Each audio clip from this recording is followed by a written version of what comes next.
My ex-wife's mom looked straight at me through her living room window, smirked, and whispered 3 words that stopped my brain completely. Want to look? I was standing on my balcony holding a plastic cup, water spilling over my fingers and onto my shoes, and I could not move. I could not think. I just stood there like someone had pressed pause on my entire life. But before I tell you what happened next, I need to go back to the beginning because none of this makes any sense without it. My name is Oliver. I am 37 years old.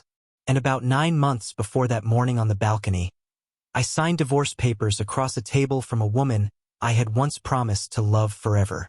Her name was Cecily. We had been together for 4 years and married for 2 of them. The first year was good. Actually, it was more than good. It felt like something out of a film, the kind of life you imagine when you are young and hopeful and you think love is enough to hold 2 people together through anything. But somewhere in the second year, something cracked. Not loudly, not all at once. Just slowly, the way old paint peels off a wall, one small strip at a time until one day you look up and the whole thing is bare. By the 3rd year, we were fighting about everything. Not the big dramatic arguments where someone storms out and slams the door. Those would have almost been easier. Ours were quiet and grinding. What to have for dinner became a debate that lasted until neither of us was hungry anymore. Whether to visit her family or mine at Christmas turned into a Cold War that lasted 3 weeks. I once spent 45 minutes in a car park arguing about which supermarket we should go into. 45 minutes. Over a supermarket. That is when I knew something had gone very wrong. By the end, we could not sit in the same room for 10 minutes without the air going tight and sharp between us. When the divorce finally came, I did not cry. I did not feel free either. I just felt empty in a way that went all the way down to the bone, like I had been running hard for years and had only just noticed there was never a finish line. I packed my life into cardboard boxes, loaded them into a hired van, and drove to a place called Birchwood Lane, a quiet little residential complex on the edge of Coventry where nobody knew my face. That was the whole point. I wanted to disappear into ordinary life. No one asking how I was holding up. No one giving me that look, the one with the tilted head and the soft voice that made me feel like a wounded animal people felt sorry for. I just wanted to breathe without explaining myself. The apartment was nothing special. 2 bedrooms, thin walls, a small balcony that barely fit 2 people, and a kitchen that made a faint humming noise every night around midnight like it was thinking too hard. But it was mine. Only mine. No shared wardrobe. No second toothbrush by the sink. No wedding photos in frames I had picked out with someone who now felt like a stranger. Just white walls and empty shelves and all the quiet I had been desperate for. It almost felt like starting over, if starting over could feel both heavy and light at exactly the same time. What I did not know when I signed that lease was who lived in the townhouse right next to mine. I found out on my 3rd day. I was carrying a heavy box up the front path, arms aching, trying to see over the top of it, when the door beside mine swung open. I heard it before I saw anything. Then I looked up and stopped walking completely. She stopped too. We just stood there on that narrow path staring at each other like 2 people who had both reached for the same door handle from opposite sides. Her face went pale. My stomach dropped so fast I felt it in my knees. It was Rosalind, my ex-wife's mother. She said my name quietly, the way you say something you are not quite sure is real. Oliver. She blinked once. Cecily never told me you had moved here. She does not know, I said. My voice came out flat and strange. I did not know you lived here either. The silence that followed was the most awkward silence I have ever stood inside. It had weight to it, pressed on both of us. Rosalind had always been decent to me during the marriage. She never took sides when Cecily and I fought. Never made cutting remarks at family dinners. She was in her early 50s, calm-eyed, with dark hair shot through with silver, and a soft voice that somehow made difficult moments feel slightly more manageable. She was not the villain of my marriage. She had never been anything close to that. After what felt like a full minute, she gave a small, careful smile. Well, I suppose we are neighbors then. Let me know if you need anything. And that was it. She went inside. I went back to unpacking. Now here is something nobody tells you about starting over in a new place. You think the hardest part is the loneliness. And yes, the loneliness is hard. Coming home to a quiet flat after a long day, eating dinner alone, lying in bed with nothing but your own thoughts for company. It wears on you in ways you do not expect. But the thing that gets you more, the thing that really digs in, is the replaying. Your brain at 2 in the morning becomes a film projector that only shows your worst moments. Every argument, everything you said that you cannot take back. Every moment where you saw the look on someone's face and knew, really knew, that something between you had just broken off and fallen away for good. I was living inside that loop every night. For the first few weeks at Birchwood Lane, Rosalind and I barely crossed paths. She seemed to keep her own hours. I left early for my job at an architectural firm in the city center and came back late. Sometimes I heard her front door close. Sometimes I saw her car pull into the space beside mine. When we did run into each other, it was a nod, maybe a brief hello, the kind of thin acknowledgement that neighbors who do not really know each other offer as they pass. Awkward, yes, but something I could live with. The strange thing was that even though the situation was uncomfortable, I did not dread seeing her. It was almost the opposite.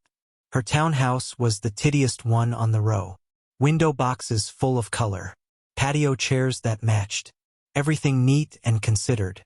My place still had boxes stacked in corners and a half-assembled life scattered across the floor.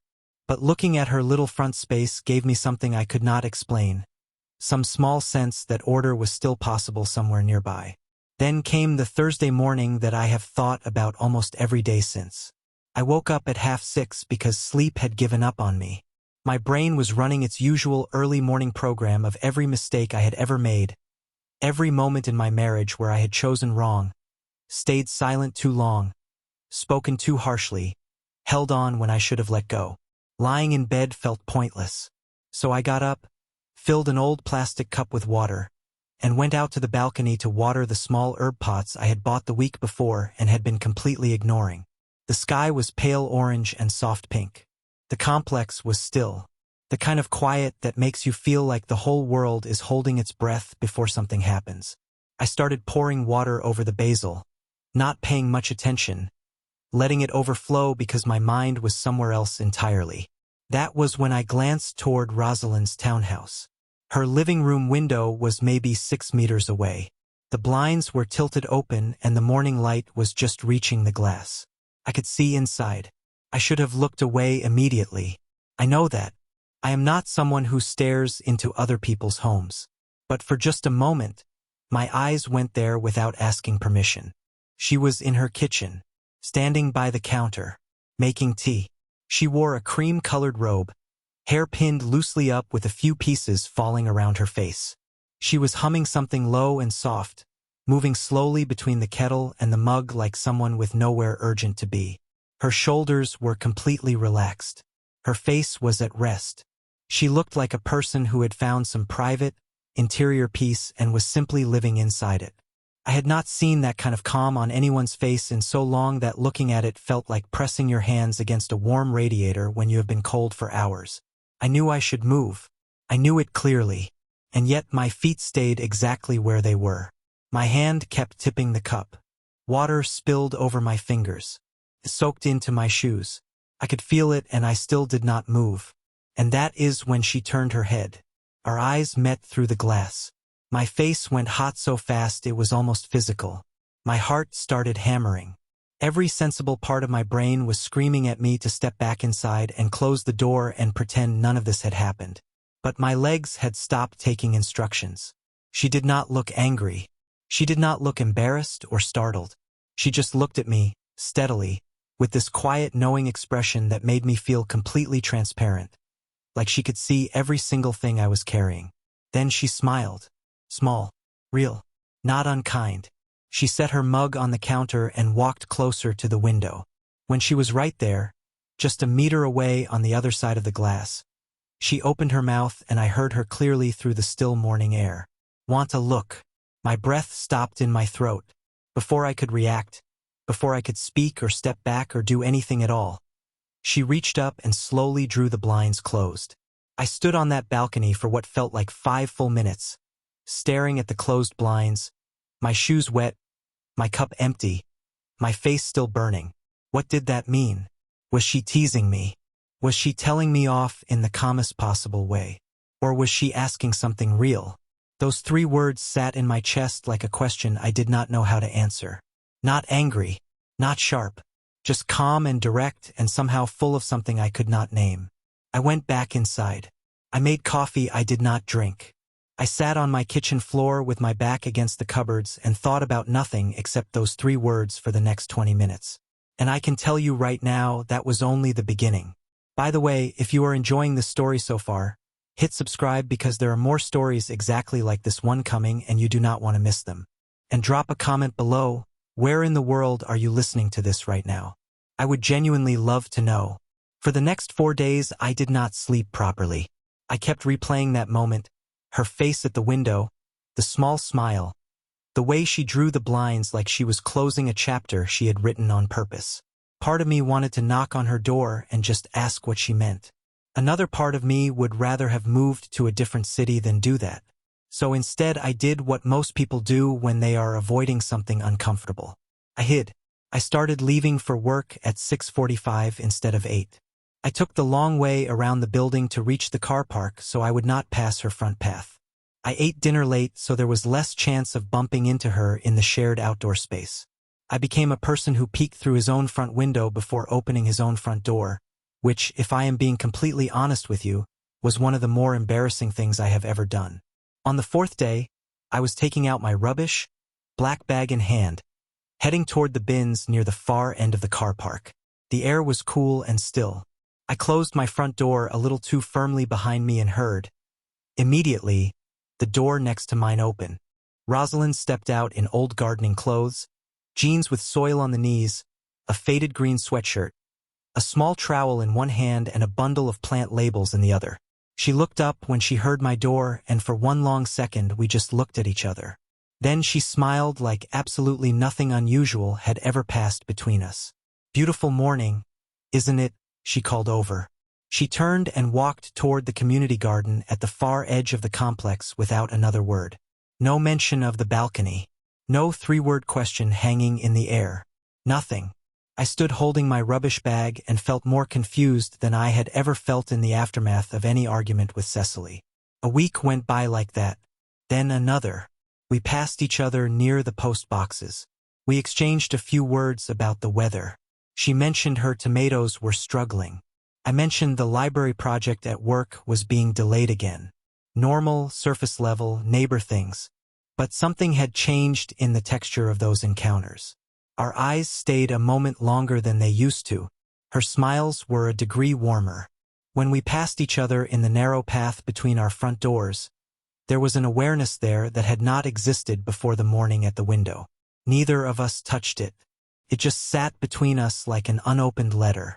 Then one Sunday afternoon everything shifted again, and this time it was not about a look through a window. It was about a bookshelf. I had spent 2 hours on my living room floor surrounded by flat-pack disaster. Wooden panels everywhere, screws in 3 different sizes, and an instruction sheet that appeared to have been drawn by someone who had only heard a bookshelf described once at a distance. I had managed to attach 3 pieces together in what could generously be described as a leaning arrangement. It wobbled if I breathed near it.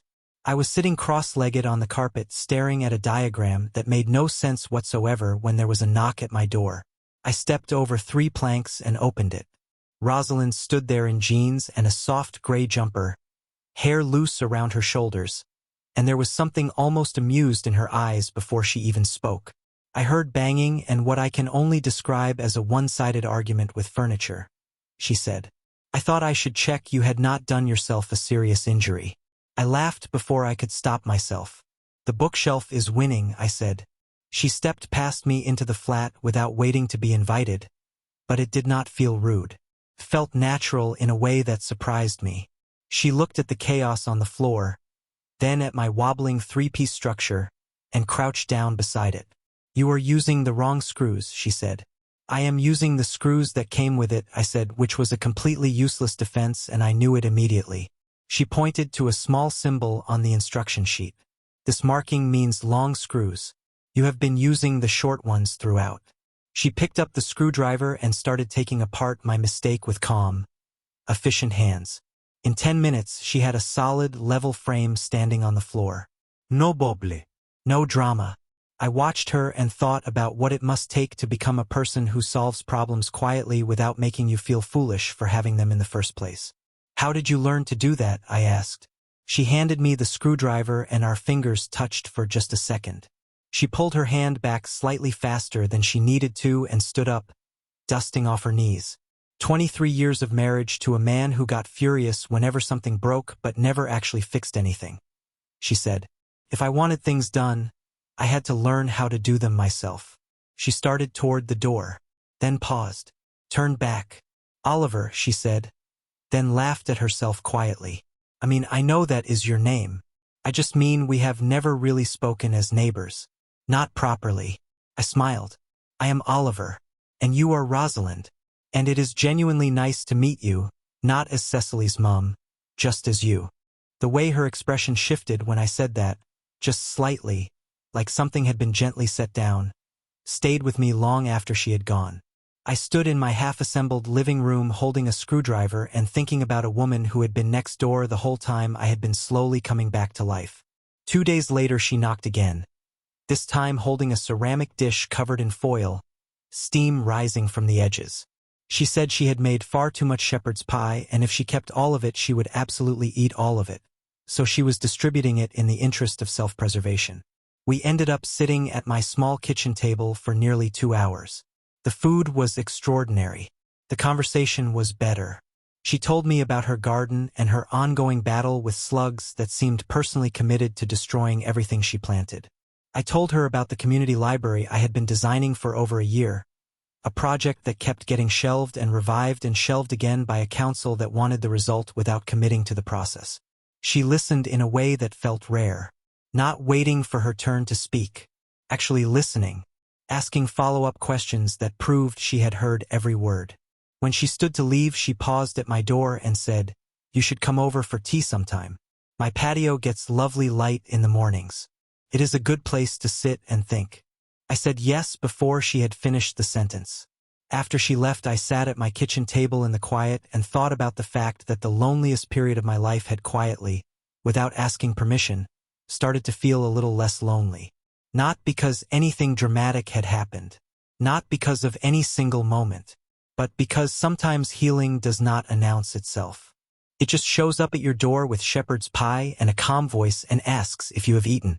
Morning tea on her patio became the rhythm my days were built around.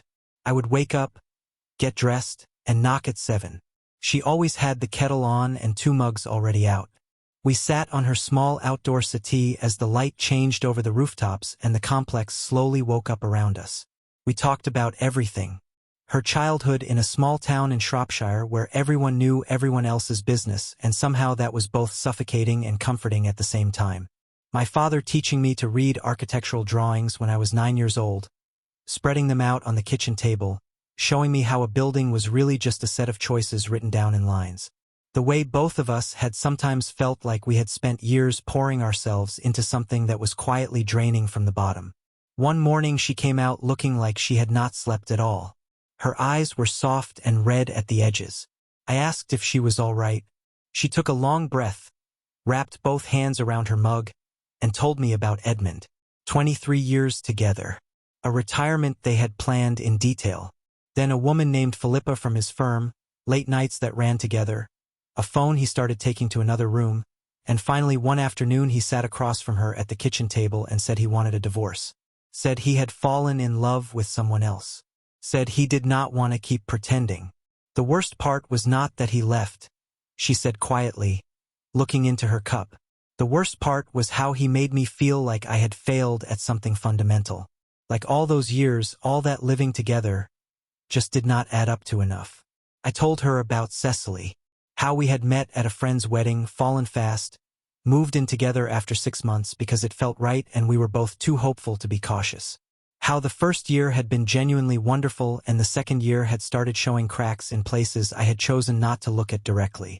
How by the end I had felt relieved and gutted at exactly the same time, which is one of the more disorienting combinations a person can experience. The day she said she wanted to end it, I said, I felt like a failure, like I had broken something that was supposed to be permanent. Rosalind reached across the small table and placed her hand over mine. You did not fail, she said. Staying with the wrong person for too long does not make you a failure. It just makes you someone who wanted love to work. Everyone does that. Everyone holds on past the point they should sometimes. Something inside my chest that had been pulled tight for months released a little.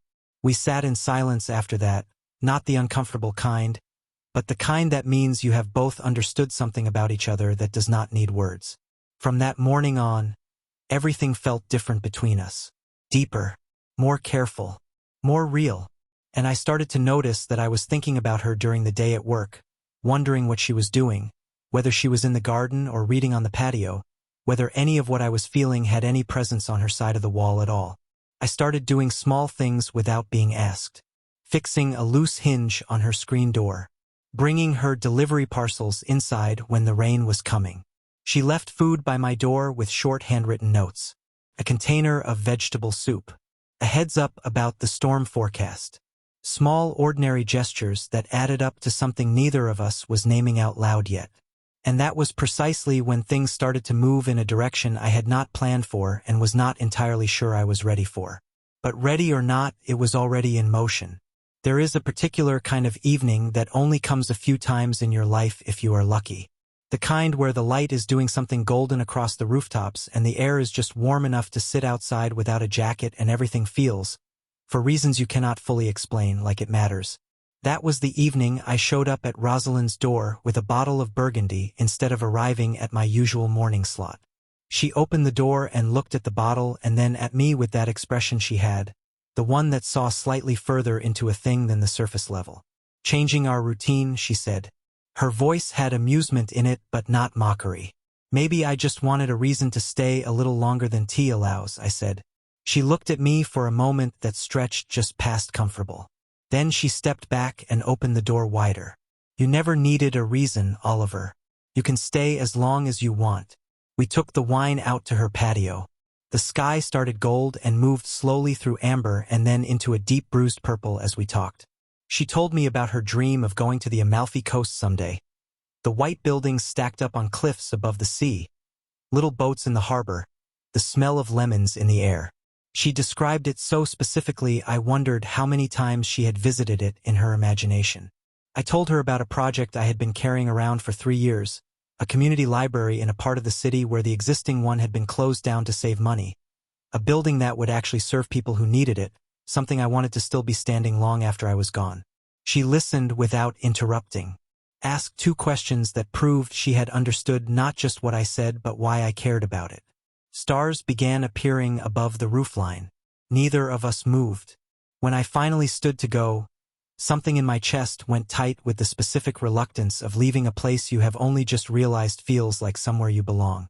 That night, lying in the dark, I stopped pretending to myself that what I felt was just gratitude for a kind neighbor. It was something else. Something that had been building quietly since the morning at the window.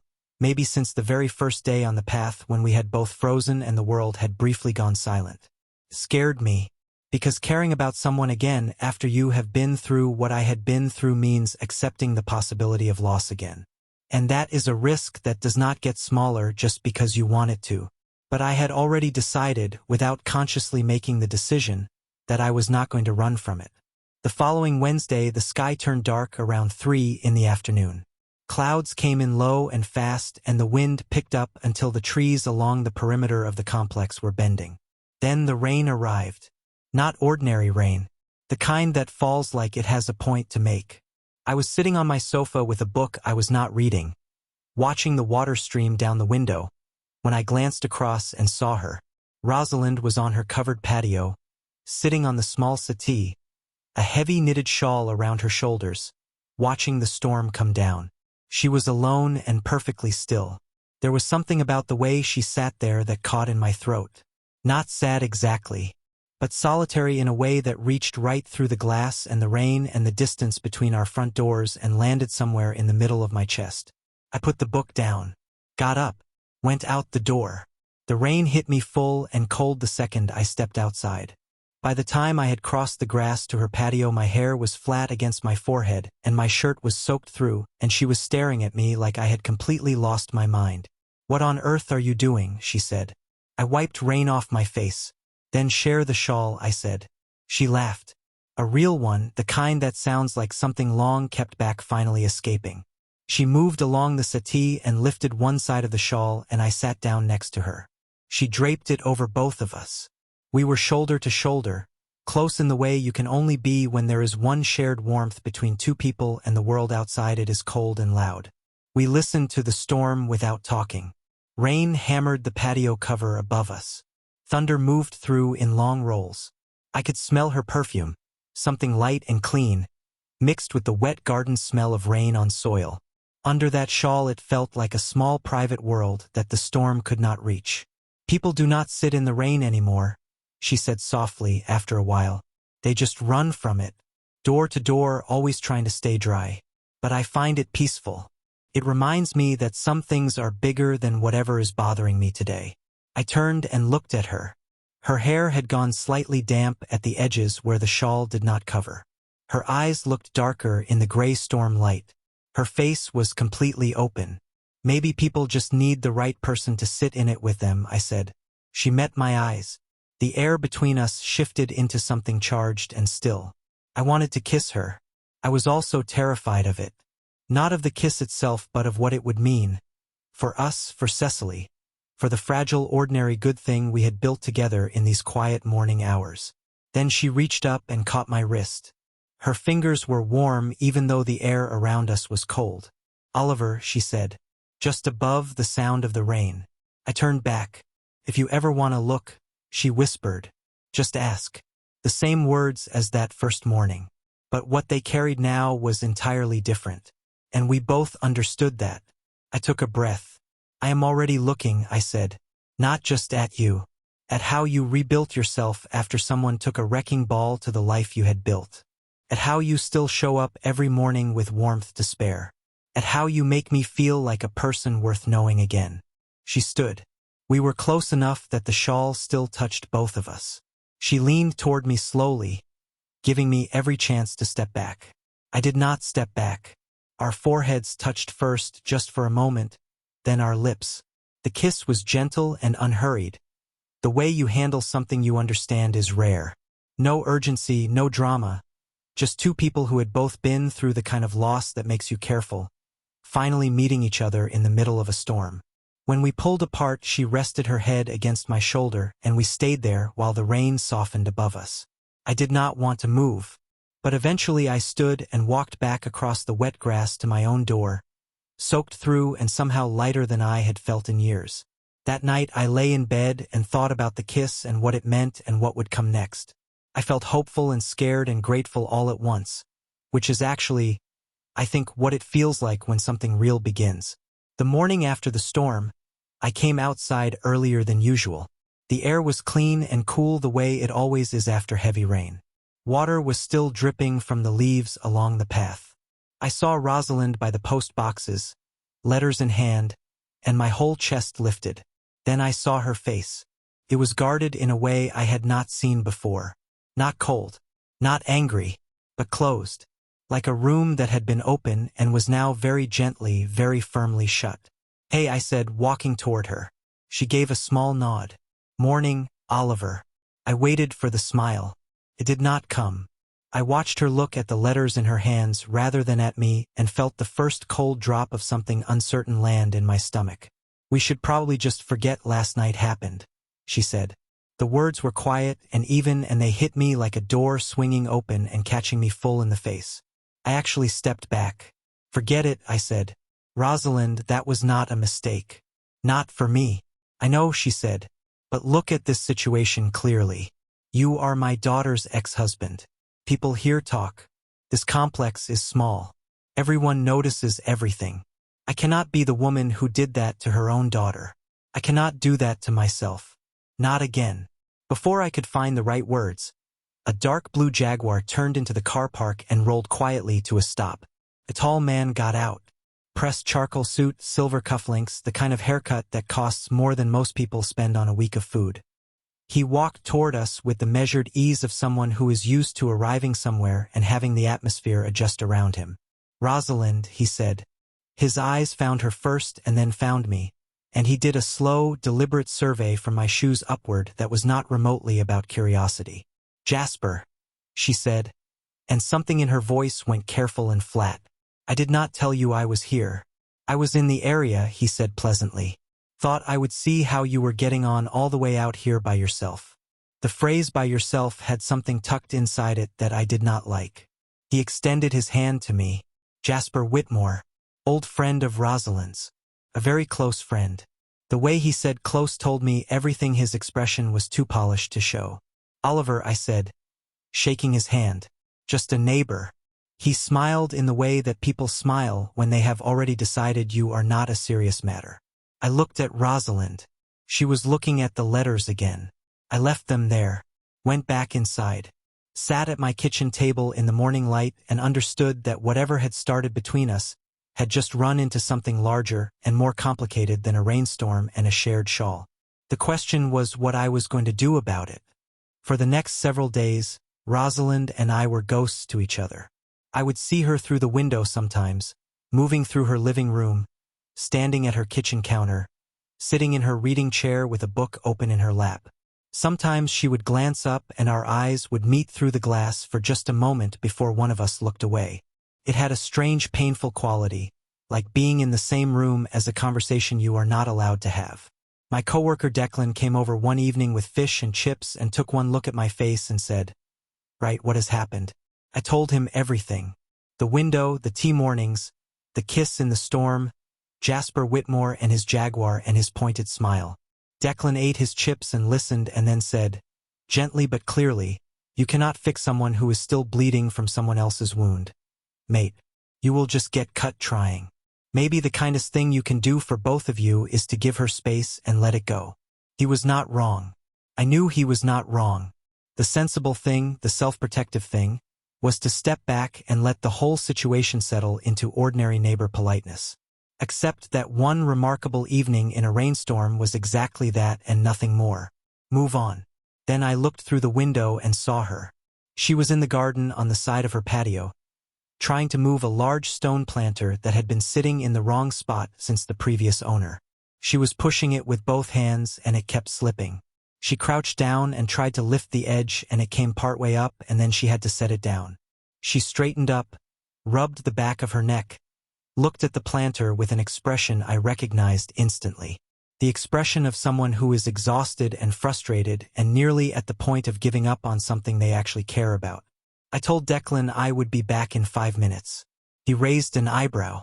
I went out the door and across the grass and came around the side of her patio. She looked up and for a moment I thought she would ask me to leave. Instead she let out a long, slow breath. "This wretched thing," she said quietly. "I just want it over by the lavender. I cannot get it to move." "Let me," I said. We moved it together, both of us pushing, adjusting the angle, easing it across the wet paving stones until it settled exactly where she wanted it.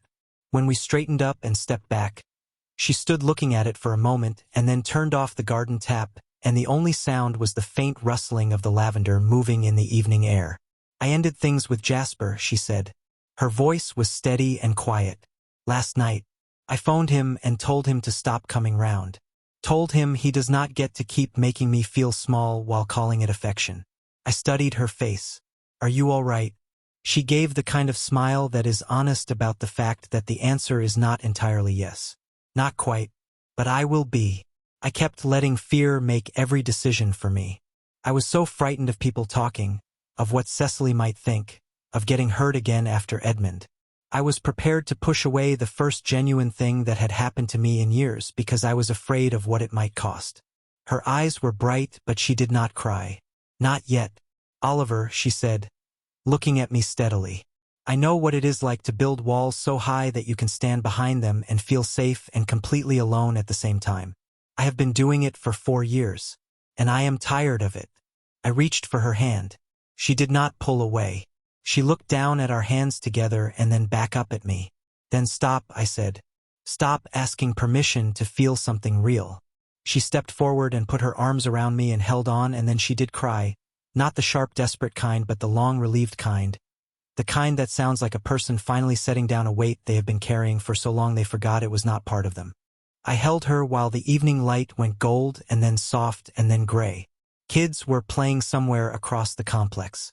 Someone nearby was cooking and the smell of it drifted warm and ordinary through the air. The world kept moving at its usual pace and we just stood in the middle of it, still. When she eventually stepped back and wiped her face, she laughed quietly at herself. "I must look in absolute state," she said. "You look like someone who just made a difficult and brave decision," I said. "Which is actually one of the better things a person can look like." She laughed again, more fully this time, and the sound of it in the evening air was one of the best sounds I have heard in my life. That evening I sat on my balcony as the light finally faded. The small shared lamp between our units glowed warm and yellow. When I looked over, Rosalind was on her patio with a cup of tea, and when our eyes met she did not look away. She just smiled, slow and real. I walked down my stairs, across the grass, and up to her patio. She moved along the settee without a word and I sat down beside her. Our shoulders touched. The lavender in the planter we had moved together released its smell faintly into the cool night air. After a while she spoke. "Thank you," she said quietly, "for not leaving when it would have been the easier thing to do. I really did try to push you away." "I know," I said. "I noticed." "What changed?" She looked at the garden for a moment. "I looked at you trying to help me with that planter," she said. "And I thought, here is someone who keeps showing up. Not because he has to. Not because it is convenient. Just because that is who he is. And I decided I did not want to be the person who turned that away out of fear." I reached over and took her hand. She laced her fingers through mine and we sat like that while the stars came out one by one above Birchwood Lane. "I realized being alone and safe was not better than being with you and uncertain," I said. "I would rather take the chance." She turned her head and looked at me with an expression I did not have a word for. Something between relief and recognition, like finding something you had stopped believing still existed. "Me too," she whispered. And that was the night we stopped pretending this was just two neighbors being neighborly. Whatever was going to come next would not be simple. There would be difficult conversations and complicated feelings and a world full of opinions we had not asked for. But we were going to face all of it from the same side. And after the year I had been through, that felt like everything. Spring came slowly to Birchwood Lane that year. The bare trees along the perimeter filled back in with green. Flowers pushed up through the soil in the community garden beds. The air lost its edge and became the kind of soft that makes you want to sit outside without any particular purpose. Rosalind and I did not sit down and have a formal conversation about what we were. We did not label it or announce it or make any kind of declaration. We just kept showing up for each other, day after day, and whatever we were grew quietly from the ground up. Most mornings began on one patio or the other with coffee or tea and whatever was on our minds. She would tell me about a recipe she wanted to try. I would describe something odd that had happened at the office or tell her a story about one of the architects I worked with who had very strong opinions about the correct angle of a desk lamp. On paper, it sounded entirely unremarkable. In practice, it was the most settled I had felt since long before the divorce. One Saturday she was out in the garden pulling up old roots and trimming back the shrubs that had gone wild over winter. I walked over without being invited and crouched down beside her. "You are here early," she said, not looking up. "Could not sleep," I said.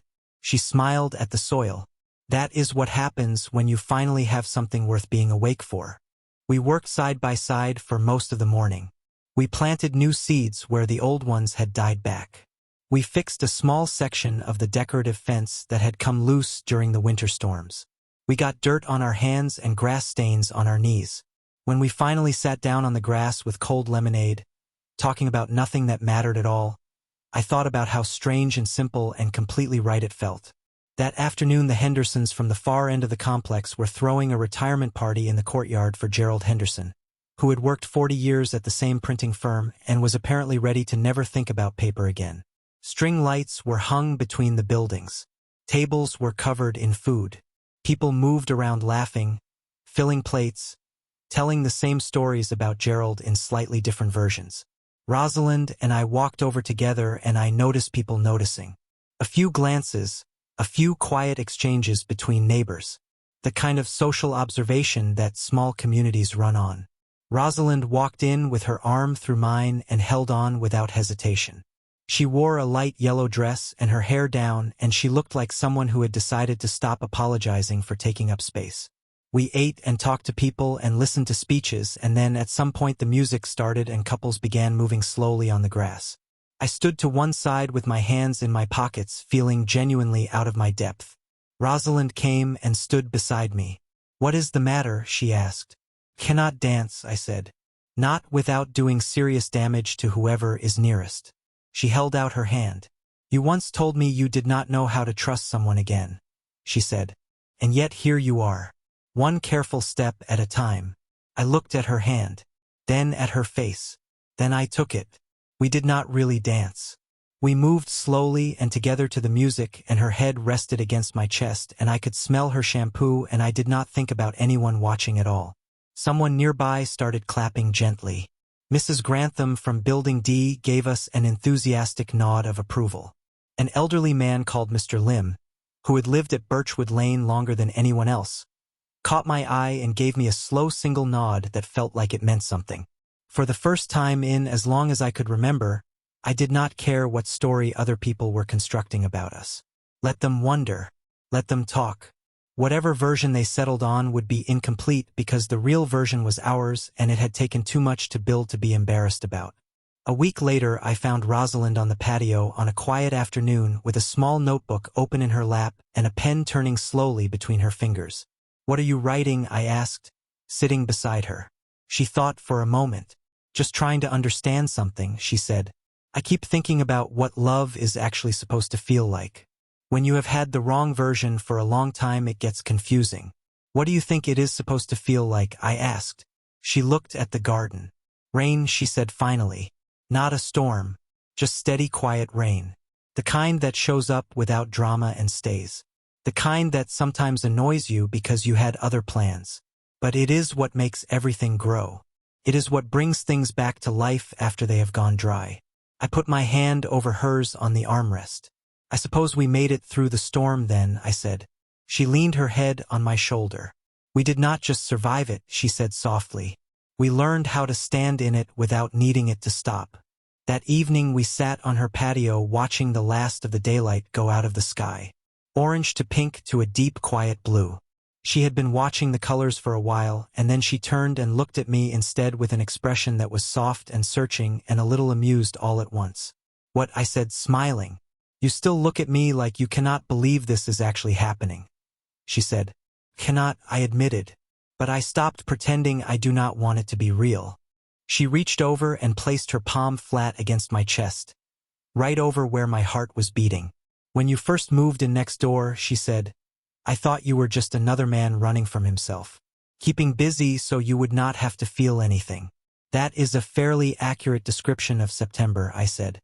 "But somewhere along the way," she continued, without me noticing exactly when, "you started being someone I looked forward to. Not because you fixed things or showed up in rainstorms or brought wine on Tuesday evenings, but because you were honest about being broken and you kept going anyway. That is rarer than people think." The sky had gone fully dark. The first stars appeared above the roofline, faint and steady. I turned to her. "Rosalind," I said, "I never properly thanked you for that first morning. When you caught me looking through your window and you could have made it humiliating and you did not." She smiled. The same small knowing smile I had first seen through the glass all those months ago, when the world was still quiet and orange and neither of us knew what was coming. "If you want to look," she whispered, leaning toward me. "Just ask." I kissed her. No hesitation, no calculation, no part of me managing the moment from a distance. Just present, just certain, just here. When we pulled back, a few drops of light spring rain began to tap quietly against the patio cover above us. Not a storm, just rain, steady and soft, arriving without announcement, the way the best things tend to do. We stayed exactly where we were. 7 months later, on a Tuesday morning that looked almost identical to the one where all of this had started, I was on her patio with a cup of tea going cold in my hand and my heart going at a pace that had nothing to do with the weather. Rosalind was sitting across from me looking out at the garden, the one we had planted together, the one that was now properly thriving in a way that felt personal. I set my cup down. My hands were not entirely steady. "Rosalind," I said. She looked up. I got down on one knee between the small table and the terracotta pots she had painted herself the previous summer. Her hand went to her mouth. "Will you marry me?" I said. "Not as Cecily's mum. Not as my neighbor. Just as you. Just as the woman who made me believe this was still possible." Tears filled her eyes immediately. She nodded before a single word came out. Then the word came. "Yes." She said it twice. Just yes. We were married 2 months later in the community garden at Birchwood Lane.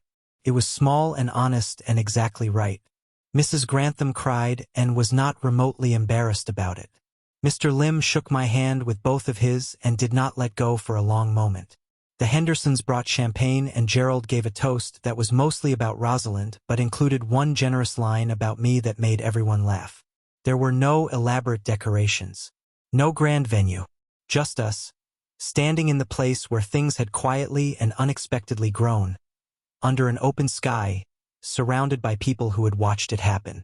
6 months after the wedding, we bought a house on the other side of the city. A wide back porch, a garden that needed complete attention, and rooms full of the particular kind of empty that means ready. We packed up our Birchwood Lane apartments, the 2 little units that had held all of our previous lives, and moved everything we had into a place that was simply ours. Now every morning starts the same way. Tea on the porch, her hand in mine, birds in the trees above the garden. Sometimes we talk for an hour. Sometimes we sit for 20 minutes without saying anything at all, and both of those feel exactly right. People talk about love like it is a single large moment. One arrival. One realization. One lightning strike that changes the coordinates of your life. What I learned with Rosalind is that real love is almost entirely made of small things. Remembering how someone takes their tea. Noticing when they are tired before they say so.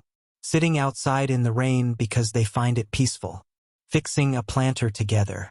Choosing, every ordinary morning, to show up. It is not one moment. It is 1,000 quiet decisions that accumulate into something you could not have designed if you tried. Sometimes in the kitchen, when the light comes through the window at a certain angle, I see her the way I first saw her through that glass. Calm and unhurried. Moving through her own space like she belongs in it completely. And she catches me looking and the corner of her mouth lifts and she says it. The same 3 words she has said since the very beginning. "Want a look?" And every single time my answer is the same. I already am.